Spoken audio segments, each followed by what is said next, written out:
Internet. A stream online. TNTRadio.live. Today's News Talk Radio. TNT. Welcome back, ladies and gentlemen. Hour number one of this live broadcast. Thank you for rejoining us. I want to welcome onto the program independent journalist and researcher from France, Freddie Ponton, who's joining us on the live stream right now. Freddie, how are you? I'm very good, Patrick. Good to be on the show. Thanks for having me. Yeah, it's great to have you as well, Freddie. And more good news coming out of Ukraine. Links between Burisma Holdings, Hunter Biden's former employee, and funding of terrorism. We'll talk about that as well. Also, big story out of the Middle East. The revelations about the AI system used by the IDF called Lavender. And the results of this, nothing short of barbaric and horrific. The slick AI system, as it's marketed on the surface, has horrific ramifications on the other end. We'll talk about that as well. And Freddie, this isn't the first time that this story's come up with this terrorist slush fund in Ukraine. And we talked about this in previous shows. I did also talk about this with yourself, as well as Italian-American journalist Simona Mangianti, after she interviewed Andrei Derkash, a Ukrainian whistleblower, former parliamentarian. We posted that interview in its full length at 21stcenturywire.com back in January.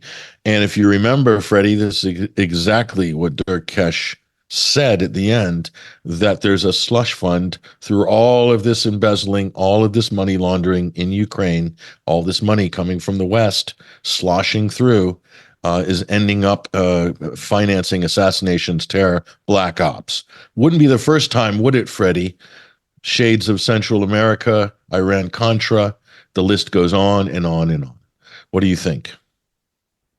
Well, as you said, this is a long story in the making. So since 2014, there's been a lot of activities in Ukraine on many fronts. And one of them was clearly to put together a front to allow a major intelligence operation in Ukraine, conducting many different asymmetric activities, so for those that many journalists have looked into it, investigative journalists, and they've done a pretty good job, at identifying Burisma as a company that seems to have a lot of anomalies to it.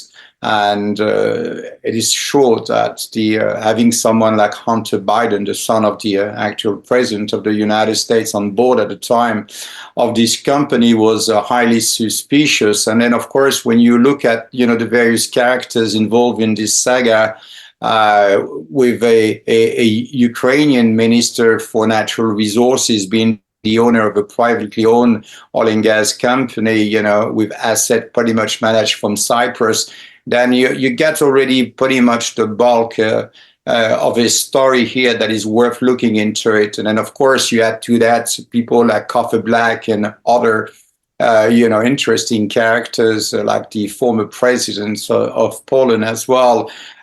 You're starting Coffer to Black, by the way. Coffer Black, let's just say, who is Coffer Black?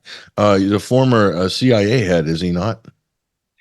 Yeah, I mean, Coffer Black has worked, for the CIA for 30 years. So he's a counterterrorism specialist, and he was pretty much an ambassador at large for the CIA and counterterrorism activities for the United States. So someone that has had a career really crazy. I mean, if you look at his resume, you're going to, start in Africa, and then you're going to basically travel around the world. He had running a company that, was sold to Raytheon.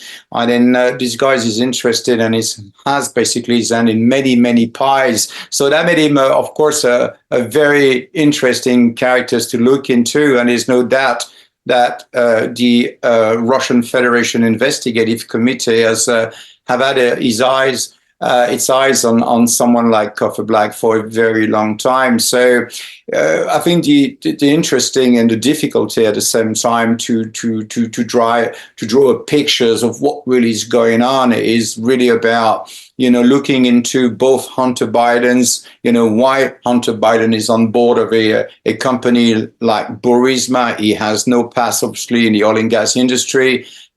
He's legally trained, but he's not really working on that particular front in Burisma. So obviously the main question to start is, what is he doing there? And very quickly, when you start to dig in, and I'll pass you the details, but really very quickly you realize that he's part of an intelligence operation. Now, I'm not saying he is intelligence, but I'm saying is that he's definitely aware that there is an intelligence project run out of Burisma. And his role is to open the door, because it is quite clear now that the CIA wanted to directly confront the Russians' interests and Gazprom interest in the regions, and they wanted to move the entire gas industry away from the Russians, basically eat their cakes and then make these cakes theirs, and then moving it to NATO, US/US, So it's very evident, and I think when we look into it, I think it's you can put and cross a couple of dots very quickly and realize that it was an entire operation. And we all remember that this ongoing fight for Naftogaz, the control of the public-owned leading corporation for gas in Ukraine, and George Soros and Putin's fighting over the control of this organization. So, yes, there was definitely an intelligence operation. What is suggested and submitted here is the possibility that Burisma, with certain actors like Coffer Black, which has a huge past in counterterrorism, we found him also on board of the one of the Baltic banks in Latvia. He's basically a member of the council there, and this bank very soon after is going down for money laundering. So that's just to give you an idea of the kind of characters you're dealing with. But all in all, I think hold on for a minute. You've got CIA, you've got shell companies, dodgy banks, money laundering, Freddie. This sounds so familiar. I'm getting BCCI vibes right now. Am I completely out of the narrative here? What? No, you're not. I mean, this is really the old BCCI corporate raiders, in action. So of course you're going to have a lot of intelligence involved into that, especially if you talk about a BCCI, and then the corporate raiders, pretty much, kind of operate the same way, and they cannot operate, without the banking facilities, because banking is a big part of that. So you'll find the usual legal companies. You're going to find, obviously, the banks that's going to accommodate these kind of deals. And if they don't have a bank, then they'll buy a license and create one so that the money can be basically flowing in. And then for that, don't forget, you need a corporate front as well, because you're going to need to justify where the money comes from, where the money is going. So if you have a company that has, kind of addresses in Cyprus. At the time, Cyprus was very dodgy. There's a lot of things you could do. You can justify just to get it clear, but again, a lot of these organizations, a lot of these people involved in this work, even on the banking side, advertise how they're compliant, how much they're working against, financing terrorism and all that kind of things. But on the other side, that same bank is falling for money laundering. So what's going on here? So again, I think that we can see that this is really the US format in that sense. It's the same as they do when they move into a country. They'll promise you gold, and at the end you're left with a country with a pile of dead people and a pile of rubbles.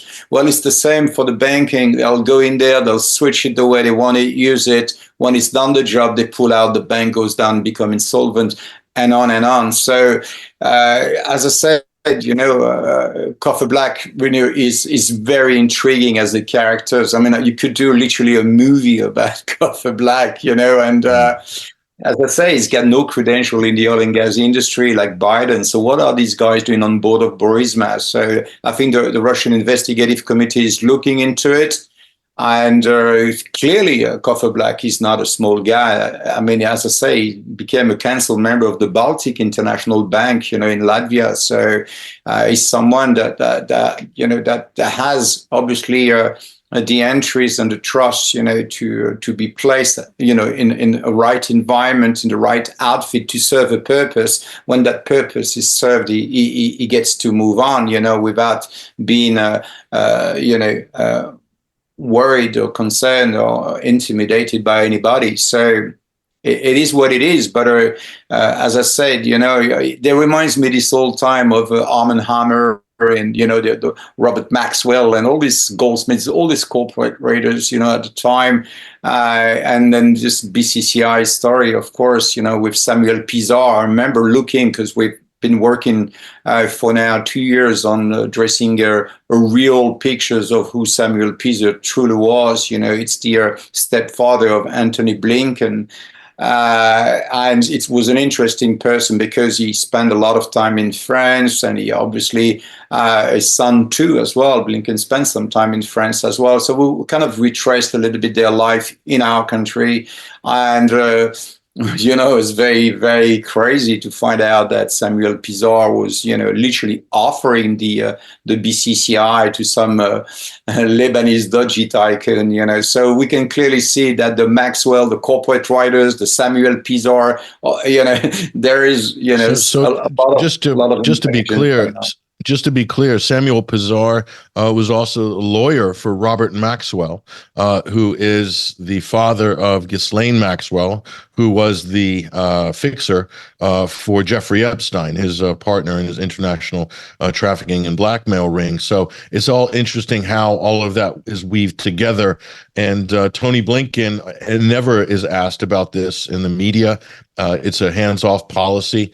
Don't talk about it. Don't inquire. Who is Tony Blinken? What's his real profile? What's his real job? Who does he actually work for? These are all sort of legitimate questions that we're going to bring up. But let's get back to the Burisma terror story, if we will. We've got a video clip here. This is a journalist and human rights lawyer Arnaud Devalet, also author of the new book. It's out today as it goes, Foreign Entanglements.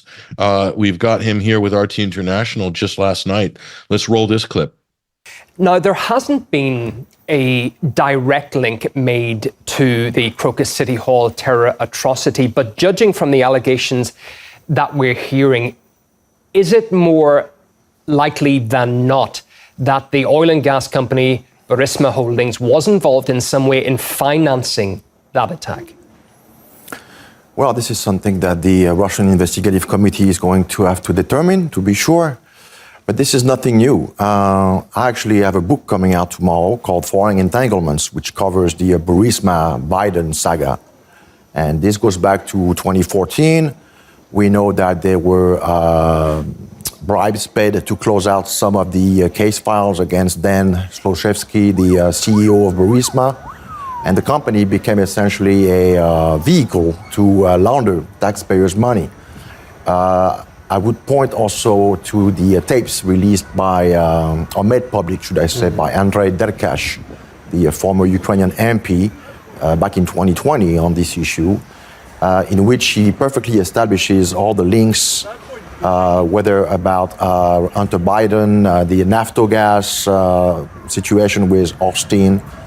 And now we have an interview that came out recently from Minsk by Simona Magionte. She interviewed Derkash, who is now in hiding, fearing for his life. Blinken came in January 2022 in Kiev and basically told the Zelensky regime, you've got to resolve the Derkash situation or else we will do it ourselves.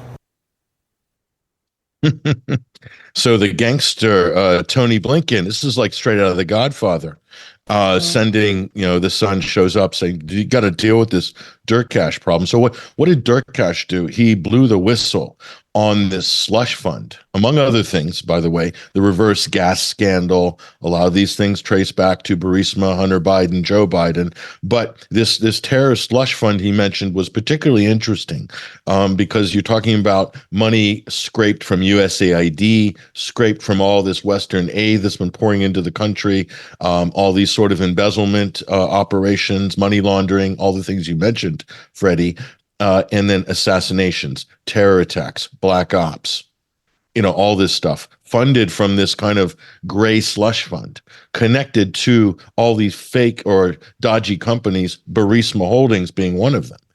And Derkach says all this and then is being threatened with sanctions by the Ukrainian government, forced into hiding outside the country. And then Blinken, according to Derkach, came to Kiev and basically said, to Zelensky, get rid of this guy or we will. I mean, that's the way I read that. I can't think of any other way to read that, Freddie. I mean, what do you think? Well, as I said, Blinken had the opportunity to learn from the best, from Samuel Pizarro. So if you spend most of your life surrounded with corporate raiders, there's an aspect of it that is, you can wear a tie or a bow tie. Doesn't make you less of a gangster. So there's a bit of a gangster kind of attitude going on that we're going to deal with it. And there's a bit of a power trip, if you will, in that sense, and especially because the nature of the information Derkach has in his possessions are clearly embarrassing for the U.S. administration because it reveals many things, amongst which the interconnection between the operation on the covert operation conducted by the SBU and the GRU, so that money flows in and out. People are getting something out of it. That's what the natures of the intelligence community. I've looked into it for many years, and you can only come to the conclusion that if you were to talk about a CIA or MI6, or it doesn't matter, any kind of intelligence community seems to have two outfits. One that is for the public, that has genuine people working for them, people extremely skilled and genuine about, protecting national security interest and homeland security. And then on the other side, you get that rogue version of the CIA or MI6 that's go out there doing things, moving cash around, and doing everything that is simply just not authorized. And one hand never meet the others, if you will. So you can be an analyst of the CIA on one side, on counterterrorism, like I know I've seen you've interviewed Larry not so long ago, and Larry Johnson. Yeah, we had a conversation with Larry Johnson on the Sunday Wire. He's the best to tell you exactly how this thing works. He was inside, so he'll know exactly the protocol and how and what it takes basically to get an operation like that off the ground, especially in a country like Ukraine. So, as I said, they get to see one side of the outfit, and they're aware of the other side, but how it works, who's really involved, all that kind of things is. It's like the dark web. You need to get in there and really be familiar with that environment, and more importantly, you need to be entrusted to do and work as an operative for that. So Coffee Black is a great and is an interesting character because he's old school. He comes back from this old time, 70s, 80s, was in Africa. There's the Safari Club. I mean, so many stories we could talk about, of course, of a CIA covert operation with the French and so on, but. What's really interesting at this moment in time is really to understand that this slush fund that Derkach is talking about, this is really about building a financial network that allows availability for funds to sponsor certain operations and making sure this operation and the financial associated with it never make it to the daylight, if you will. So it's all as I say, important to have many companies, a network of companies that can provide, as I say, the invoice, the proof of activities, and so on. All that feeds into the complex of money laundering. There's no money laundering without invoice, without proof of funds, without proof of origin of the funds, and so on. So you need to construct that. You need legal guide that's going to work on setting up all these paperworks that's going to be reviewed, and that's going to have to be basically vetted in order for your operation to look kind of legit, So that's what you have. So, but we've done this homework already, and we can only come to the conclusion that this Burisma, amongst others, was a front that is directly linked, for the purpose of asymmetric warfare activities conducted against Russia. So whether it is economic terrorism or whether it is pure terrorism and sabotage as well, then this is where the money will be directed towards such, that kind of operation, if you will. And that is the reason why I'm not surprised, because we've always suspected Burisma to be a CIA front. But what's interesting is to see the CIA people involved at the highest level in that. And if you do your homework properly, you're going to understand why Poland and the Polish president was a member of Burisma. There's a reason for that, and I found it. There's also other reason why. If you look into it properly, it links back to the Nord Stream sabotage. So it's again what that's interesting. It's interesting you say that, Freddie, because this is also what Durkash said. During his interview with Simone Mangiante, he mentioned that it was connected in some way to Nord Stream. So, I mean, there's a lot of different aspects to the Nord Stream operation. Obviously, there's also red herrings, distractions, much like 9/11. Very sophisticated operation. I know you've filed a couple of excellent reports and research documents on Nord Stream, which we published at 21stcenturywire.com. I'm sure there's more to come in the future. Who knows? But what's interesting is Cofer Black. This name comes up a lot in our conversation, Freddie. Everybody ignored him. It was all Hunter Biden, Devin Archer, and whatever, John Kerry's stepson, and all these names are the ones that preoccupied the scandal of Burisma, Hunter Biden. Nobody talking about this spook, Cofer Black. And really, if you pull on that thread, that's where you get all the interesting results. So I think just briefly, I just want to ask you one more question. We got to go to break. Go ahead. Sure. Yeah, I say if you pull the thread, what you're going to have is the Igor Kolomoisky of the world. You're going to have the Aleksander Kłaniewski, former Polish president. You're going to get Cofer Black and Hunter Biden. That's what, when you pull the thread of that intelligence operation, these are the names that comes out. And as I say, Kolomoisky is a very important piece of that puzzle as well. So you're right. It's a thread, and it needs to be pulled so that we can understand all these asymmetric warfare activities in Ukraine. Because people are dying, and it's not normal that civilians are the target of these operations. Now, I'm not saying the CIA did it. I don't have the proof of it, but I said the dots, when they are connected, they draw pictures, and that pictures link back to the intelligence community. That is 100%. I think one of the stupidest moves the United States made after the terror attack in Moscow a couple of weeks ago is they came out preemptively and said, Ukraine's got nothing to do with this. Don't look at Ukraine. They're not involved, before Russia even did an investigation, and said it was ISIS. It was ISIS. Look, it's ISIS. Look, there's an ISIS website. Look, whatever, Alamak, or whatever the ISIS message board is on 4chan or whatever. They said, there it is. They've claimed responsibility. Must be ISIS. Don't look at Ukraine. Don't look at, it's not them. And of course, all the evidence traces back to where? To Ukraine and to some of the more nefarious actors that get moved around like pawns on a chessboard from Syria to Turkey to the Caucasus to Ukraine, and then for terrorist attacks in Moscow, as it turns out, Freddie. And of course, we've spoken about that. You've also tweeted and researched on this heavily. You can just follow Freddie's account, folks, and you'll see all the facts and the receipts on everything we're talking about here, Freddie. But more than that, before we go to break, I just want to say that this should call into question everything that the United States is doing in Ukraine, has been doing for the last 15 years, including all of these extremely dodgy companies like Meta Biota, again, connected with Rosemont Seneca, Hunter Biden, seed funding from the CIA's In-Q-Tel. I mean, folks, come on. The whole biolab thing, now people should be looking at it, as we have been talking about it, as a series of CIA intelligent front stations dotted right across Ukraine on the Russian border. What a great strategic cover for any kind of operation like this, saying that, oh, we're searching for, viruses and whatnot. It's a brilliant cover.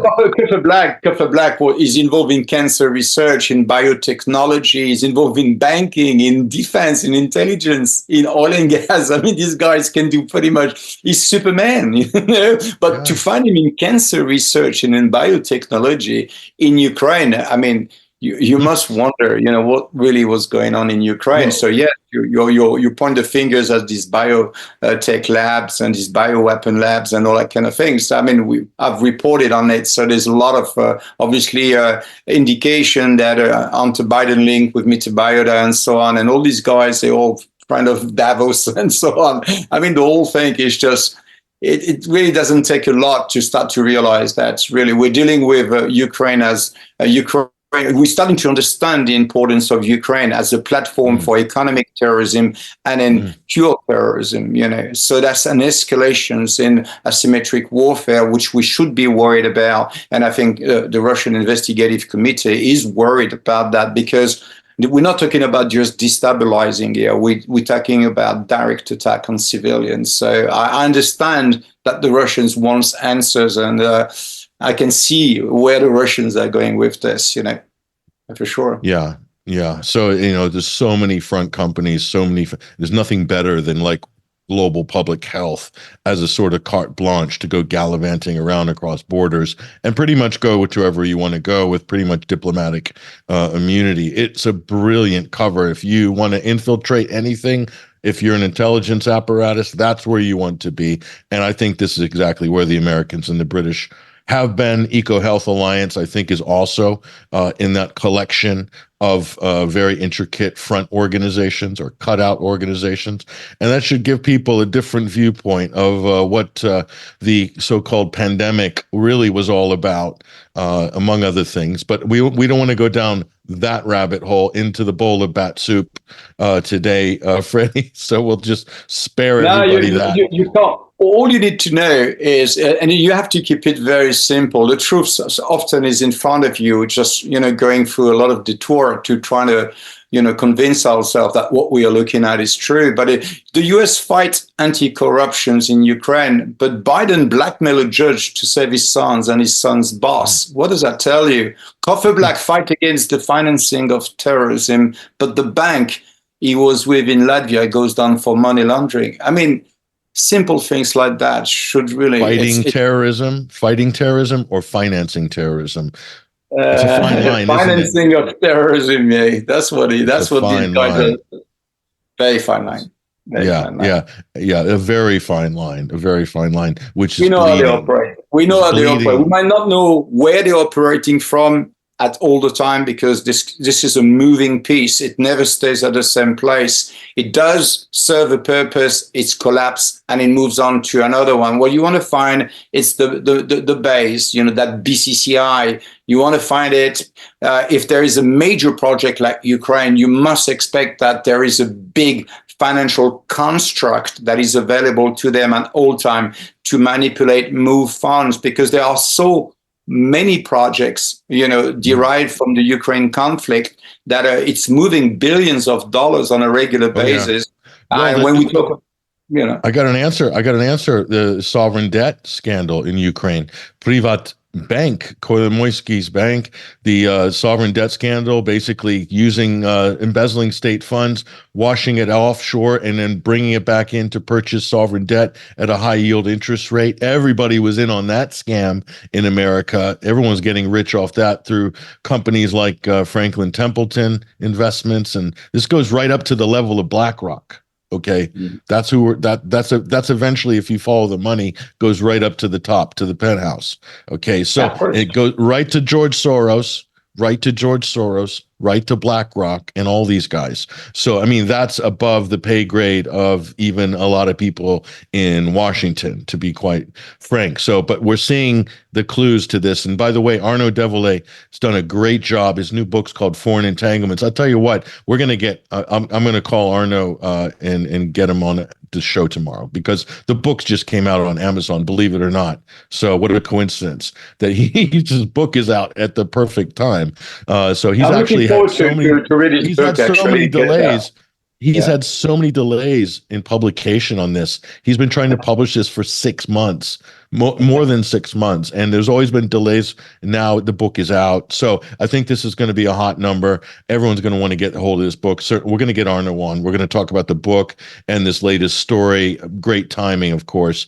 But anyway, let's take a break. I'm with Freddie Ponton, independent journalist and researcher in France. We're breaking down the Burisma terror story. It's very interesting, folks, and it leads to all different places. Also, it leads right to the doorstep of the Biden family business, as it were. Look, let's take a break. When we come back, we're going to talk about AI in Israel, the Lavender AI software that is used, well, for genocide. Let's be frank. We'll talk about that with Freddie after the break. I'm Patrick Henningsen. We'll be right back.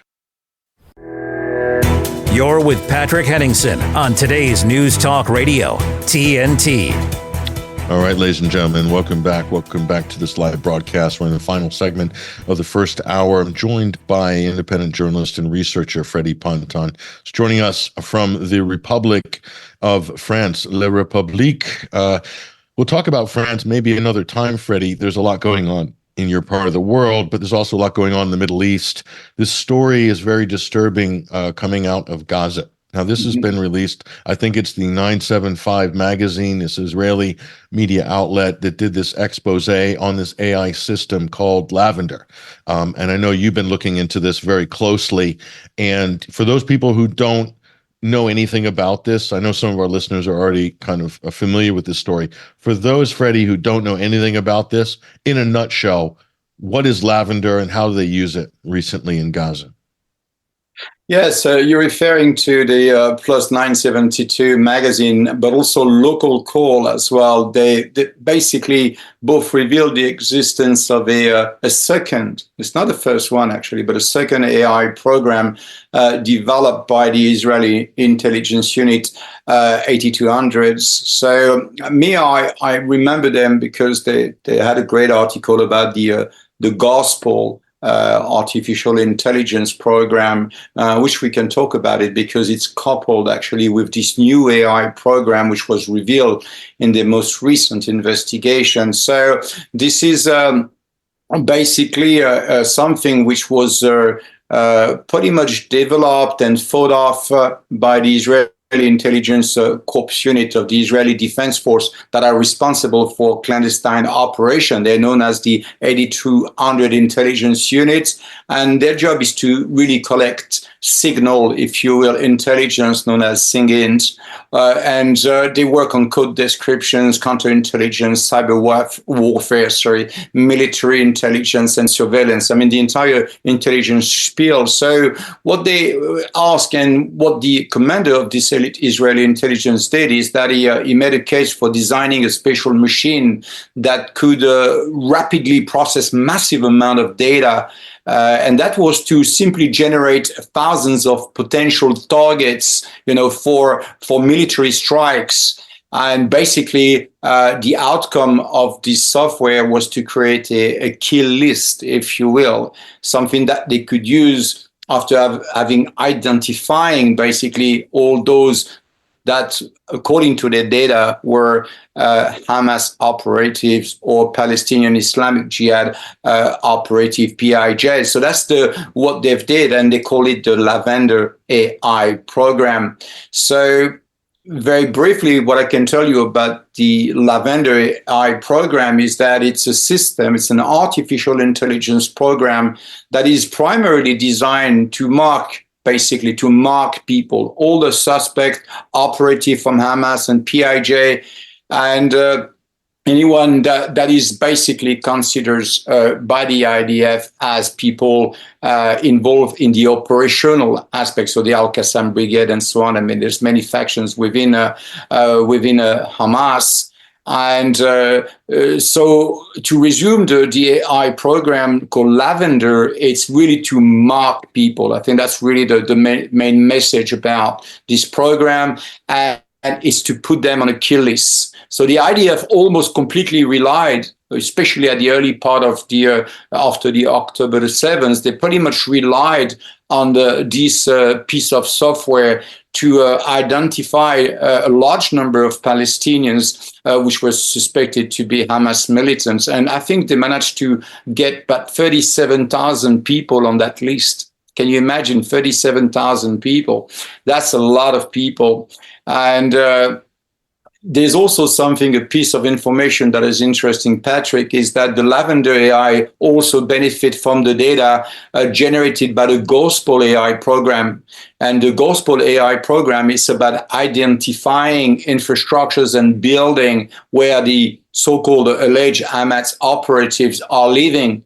So on one side, you have a software that identified automatically the people in questions, where they live, where they move, and on the other side, you get a kill list where these people have their names. So we know you put the building, you put their home together, and you put that person together, and then you end up with a very, very lethal piece of artificial intelligence that literally suggests, outside of any human control, whose person you need to go after. And then from that, you have an airstrike bombing list that is provided to the Israeli Air Force. And on the other side, you have obviously a kill list for operative as well on the ground. So it's a deadly machine. And I was very, very, when you start to learn information about this program, it's scary. It's literally scary. There's an application that they dubbed Where's Daddy? Where's Daddy means like they were trying to express the idea that it's important to hit the alleged operative when he comes home, when he's home with his children and his wife in his building. And that particular moment in time, this is the where is Daddy? Well, Daddy's home. That's the answer to that questions. And when he's on, well, this is the time where the IDF has instructed the Air Force to basically drop bombs. So they're dropping basically bombs on the entire building to get to one guy. So, of course, different kind of casualties are allowed depending on how many, how high or how low that particular Hamas operative is in the food chain. If he's a high commander, high value target, you can kill up to 100 people. That's completely allowed. If it's a low target, then you can kill 20 people maybe, and that's okay. That's authorized. So that's really, it's scary to see that because we are past behind international law. Israel has been promoting an IDF as an outfit that really works in line with international law, and we are simply just way beyond what is authorized by international law. So this is where we are at the moment. It's this crazy news about this. Basically, people that from the inside were able to come out, different officers talking about what they were doing, and many of them say that this was basically inhuman. Relying on the machines to make that decision for you. So we just got a minute. We just got a minute left. I just want to quickly ask you: do you think that they've been using this AI system since the beginning of October 7th, and could this explain the sort of rapacious kind of disregard for collateral damage period since October 7th? Over reliance on these types of systems? Well, I think it becomes pretty much a policy after the October the 7th. If you look at the policy of the IDF prior October the 7th, this would have never flied. There's a lot of work, in part of the legal command, part of the IDF operation responsible for this human target list. They would have to get the authorization, and that authorization process goes through a system. So people have to vet that, probably even have undergrounds, many multiple ways of targeting these people before killing them, and more importantly, to be authorized to kill 20 up to 100 people in a citizen that has absolutely, civilians that have absolutely nothing to do with these guys.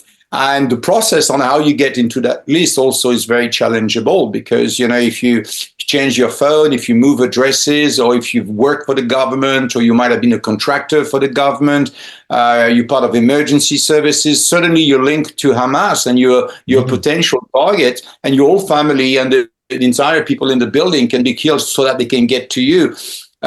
We are, as I say, in a human target policy. That's how it's described, and that's how you can describe it. And it's called the human machine. There was a book actually that incentivized and also promoted the idea of creating this artificial intelligence software, and it was called the human machine for a reason.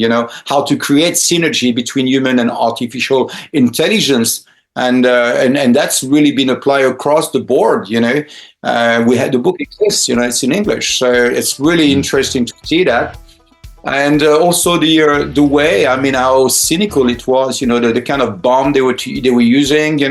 For the low guys, low in the food chain, they will use dumb bombs. That can kill many people. And then for the high commander, they will use, something different, probably bigger. It's just absolute devastation. Freddie, we can go further on this, and hopefully we will in the future. Freddie Ponton, independent journalist, researcher. Thank you very much for joining us on TNT this week.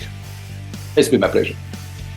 There he goes, ladies and gentlemen. That is Freddie Ponton. Follow him on X, Twitter, at LFC News Media. There's a link on our Twitter account, on our show page, as well as our show posting straight to Freddie. Top of the hour news headlines coming up. Medea Benjamin on the other side, and a whole lot more. Nico House as well. It's going to be a great hour. Stay with us.